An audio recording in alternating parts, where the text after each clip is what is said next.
Hey there everybody, Brian here from Fitzpatrick. So I want to show you this car here. This is a 2021. It is a Hyundai and it's a Kona and it's a hybrid version. In this video I want to show you around the features on the inside and the outside of the car, and we'll go for a quick drive. The video would be useful for somebody in Ireland that's looking to consider buying this actual car. Or if you're watching on YouTube and you just want to find out more about Kona hybrids from this year 2021, then you might find the video useful. If I've missed something, just let me know in the comment section below. Or if you're in Ireland and you're thinking about buying the car, Brian is my name, give me a shout at 086 843 1945 086 843 1945. And I'll be happy then to run through information on the car, or if you're trading in a car or financing or whatever you want to know. What we'll do is we'll just start off, have a quick look around the driving controls. We're going to go for a drive then. And then when we get back, we'll have a look around things like the back seats, and we'll look around all the features on the outside of the car as well. So the first thing, there is electrics for windows and mirrors up through here. And the mirrors then are electric folding. So in other words, they fold in and out automatically actually from the key. The handy thing about them is lock the car, wing mirrors come in, unlock the car, wing mirrors go back out. Other little buttons down along here. So this one is for brightening and darkening the dash. This one's turn on and off the parking sensors. This is an interesting one. I have a video on this if you want to know more about it. It's really handy. So on a hybrid car, if you leave it parked up, maybe you go on holidays for 3-4 weeks or something like that, the car's sitting in the airport. If you come back and the battery is dead, because this car has a high voltage large battery that drives the car, what you can do is actually you can use that to jumpstart the car. In other words, you can never have a flat battery on a car like this, which is a very, very useful feature. Wipers are going to be automatic, so they'll come on when it rains. Headlights are going to be automatic, so they'll come on at night time themselves. This car then will have a nice large digital display, so you can change modes. If you're in normal mode, it's kind of blue. If you're in a sport mode, it goes into this red type of color.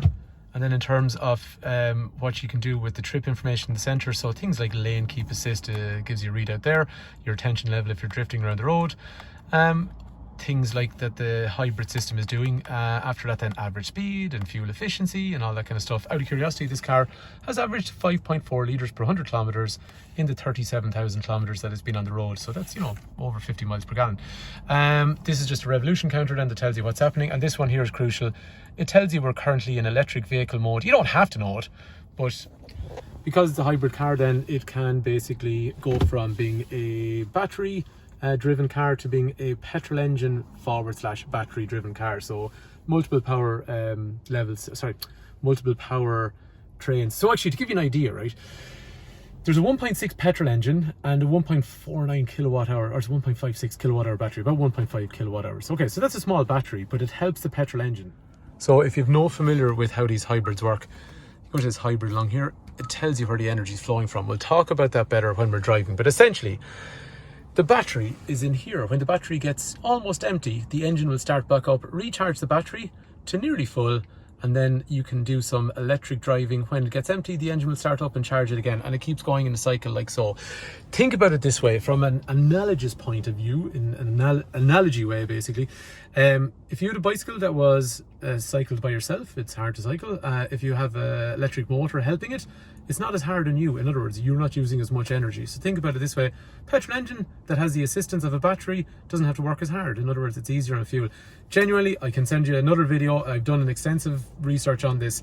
These are pretty much the same as their diesel counterpart on fuel efficiency. It's one of the few hybrids that I can actually recommend being almost as good as the diesel, if not the same. Okay, down through here, this is cruise control.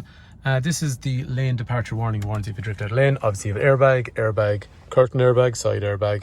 All these doors have side impact protection beams. Over here then is controls for radio.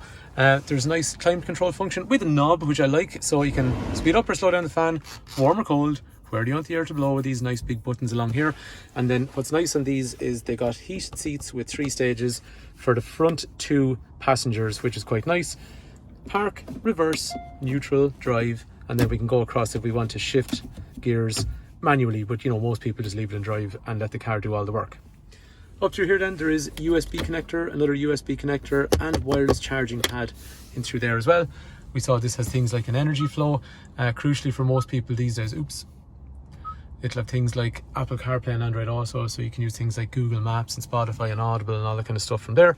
And then there is reversing sensors that'll make noise and give you another little radar up through there, and also then a big generous reverse camera. Down through here then there's an automatic handbrake, so it releases automatically and you just lift it to engage the handbrake. There is a drinks holder with nice ambient lighting around it, and then there's storage with an armrest in through here. So to drive one of these cars, foot on the brake before you go to engage a gear, and then you go park, all the way back into drive, and then you're ready to drive.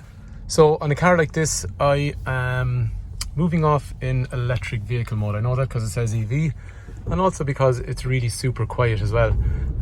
Just for display while we're driving, let's go into the hybrid monitor, and you can see what's happening. So at the moment, battery drives electric motor drives wheels. Eventually we'll see the engine coming in. So if you see the engine driving the wheel or the engine driving the electric motor, you'll see the cycle of what's happening.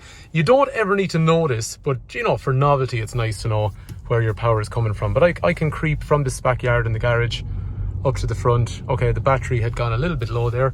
So now you see the it's cut out again. Now it's gone into battery again. So we've pretty much crept all the way up in electric mode, and this car will continuously cycle between the two. We're going a bit of an incline now, so it's using the petrol engine again. But probably as we get to the top, it'll stop. You'll see as we're driving, I'll make some comments on it. So we're going back into EV mode, and actually this one, it's easier to see as well what's happening. You can see down here my rev counter will drop down to 0 when the car is not running. In terms of how the car drives, it feels high off the ground because it's an SUV, and it's nice and quiet because it's an EV, if that makes sense. The engine actually, with the battery combined, makes 140 horsepower.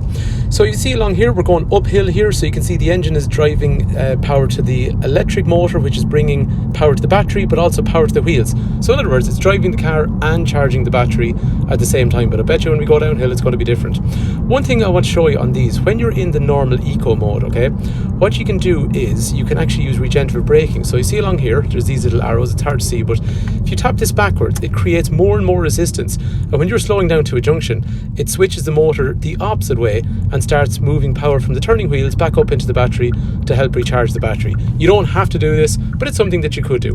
One thing I really like on cars like these is they're so cool for a 3-point turn, because the way the gearbox works, it's simple, there's no restrictions, there's no lag. You'll find about any car that has a battery powertrain, they're real immediate in terms of how they respond. This car, so like we said, we drove out the road in eco.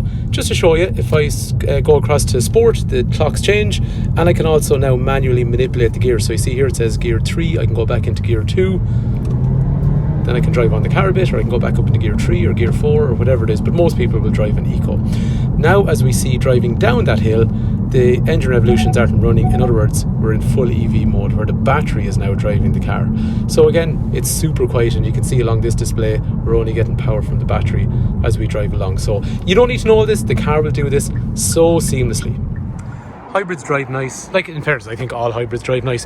This is a height adjustable seat, up and down. This has lumbar support, which means you can harden that part of the seat for the driver to make it hard, which is better in terms of support for your lower back.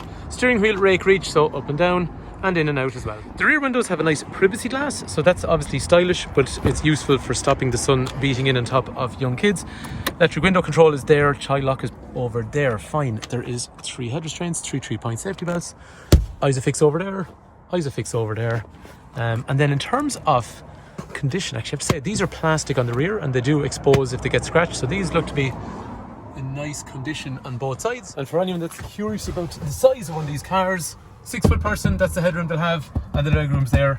And then what's neat on all Hyundais, then they have these grooves either side, so gives your legs a little bit more space. But actually I have to say, the rear condition is really nice on this car. In terms of the boot on this car, again, plastics on each side, they look to be in really nice condition. There is storage in there. There is no spare wheel on a Kona Hybrid. There is a puncture repair kit. You know, there's a little bit of storage, you could put stuff in there, and it's a nice flat sort of entrance when you're going into the boot, so that makes loading stuff in and out a little bit easier. Seats obviously fold forward, so like most hatchback cars, it drops down like so, so easy to use. In terms of the outside of the car then, it's so windy outside as normal, I've had to come inside. Black I think looks really nice in all cars, that's just a personal opinion of mine, but what's nice on the Kona Hybrids is you get an 18-inch wheel, so normally they come with a 16 or 17-inch wheel on the petrols and the diesels, but the hybrids had a distinctive 18-inch wheel, which I think looks really nice. There's a lot going on the front of these in terms of design, so I think they always look really cool when they're driving towards you or when they come up behind you. So you got fog lights here, headlights here, daytime running light, parking lights on both sides over through there. Like what we talked about, it has nice tinted glass, there's roof rails up high, there is brushed aluminium down along here to break up that more darker grey finish, but again more brushed aluminium around the headlights. Look at cars closely. Like, sometimes people miss all these kind of details on a car, and they're all the things that kind of come together to make a car look cool and different to other ones. More brushed aluminium along through there, like we were saying then, tinted glass roof rails. Round to the back then, more brushed aluminium along through here. They're the parking sensors we talked about earlier. And then they have these kind of, you know, unusual taillights which are high up and make it look kind of broad and more SUV, well, more higher kind of SUV, having those lights up there. And then down here, that's where things like the indicators, rear fog lights and reverse light are as well. So anyway, that is our 2021 Hyundai Kona, and that's a hybrid version. If you have information that you want to know about the car, Brian is my name, 086 843 1945. Give me a shout and I'll run through information on trading in a car or financing, or if you want to know information about this car. This car is supplied with a warranty until 2026. The battery on the vehicle has a warranty until 2029. And there's roadside assist on the car until 2026. So hopefully the video has been useful. Hopefully the car is of interest. Thank you for watching.